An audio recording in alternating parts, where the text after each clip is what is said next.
Basically உங்களுக்கு வந்து ஒரு ஸ்ட்ரிக்டாக லீடர்ஷிப் குவாலிட்டி இருக்கணும். ஓகே. நான் வந்து கருத்து சொல்ல விரும்பலை. என்னை பொறுத்த வரைக்கும் சொன்னால் ஒரு வந்து 100 பேர் வராங்கன்னு சொன்னால் அந்த 100 பேரை வந்து கண்ட்ரோல் பண்ணுற சக்தி உங்களுக்கு இருக்கணும். உன் கண் பார்வையால் கண்ட்ரோல் பண்ணணும். இல்லாட்டி ஸ்ட்ரிக்டாக தைரியமாக சொல்லணும்.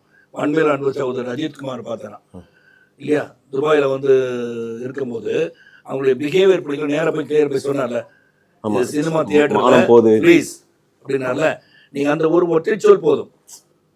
இப்போ நீங்கள் வந்து நிற்கிறீங்களா இல்லையாப்பா அப்படின்னு சிட்டா சொன்னால் நிற்க தான் போகிறாங்க. அவங்க உங்களை மீறினா அப்புறம் அவங்க ரசிகலாக இருக்கிறது வாய்ப்பே கிடையாது. So that means you are not conducting your problem. அது வந்து குறையாக எடுத்துக்கிட்டாலும் பரவாயில்ல. You should conduct a crowd. You are responsible for the crowd. நீங்கள் யார் உங்களை பார்க்க வருகிறார்களோ அவங்களுக்கு துளி கூட அவங்களுக்கு வந்து எந்த ஒரு பிரச்சனையும் இல்லாமல் திருப்பி இருப்பது நம்மளுடைய கடமை. அதுக்கு வந்து நீங்கள் வந்து உங்களால் முடியாதுன்னு சொன்னால் then you better not go there. இல்லாட்டி யூ ஷுட் கண்ட்ரோல் இது.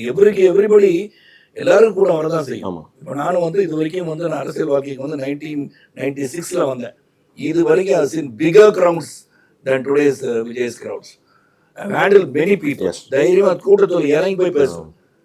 என்ன பண்ணிட்டு இருக்கீங்கன்னு கேட்பேன். பேசாம இங்கே உட்காரியாலே ரெண்டு கிளம்பி போடான்னு. அந்த அளவுக்கு டைரெக்டாக போவேன். நான் வந்து ஒன்று பண்ணிவிடுவான், அது கவலைப்பட மாட்டேன் நான். So I very strict with people. I also very அன்போடு இருப்பேன். நான் ரொம்ப வந்து சேட்டை பண்ணாங்கன்னா நான் உடனே இப்போ சொல்லிடுவேன், என்னென்னு போய் பாருங்கன்னு சொல்லுவேன். 5 நிமிஷம் நிறுத்துவேன், போய் பார்த்துட்டு வந்து சொல்லுங்கன்னு. ரெண்டாவது, இந்த பவுன்சர் கல்ச்சர் எனக்கு பிடிக்காத ஒன்று. நான் யாரும் தள்ளிட்டு போய் அவங்க மேலே யாரும் விழுந்து, அவங்க இருக்கிற குழந்தை மேலே விழுந்து அவங்க செத்து போயிட்டாங்கன்னா, ஸோ எனக்கு வந்து என்னை விட்டுருங்கன்னு சொல்லுவேன். முதல்ல நீங்கள் எல்லாரையும் தள்ளிட்டு போகாதீங்க, நான் போயிடுறேன். என் அன்புக்கு கட்டுப்பட்டு அன்பால் வருகின்ற கூட்டம் வந்து என்ன ஒன்றும் பண்ண போகிறதில்ல.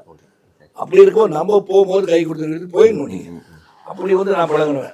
அவரால் மற்றவங்களால் ஹேண்டில் பண்ண முடியாட்டி ஹேண்டில் பண்ணுற அளவுக்கு நீங்கள் வந்து அதுக்கு வச்சுக்கணும்.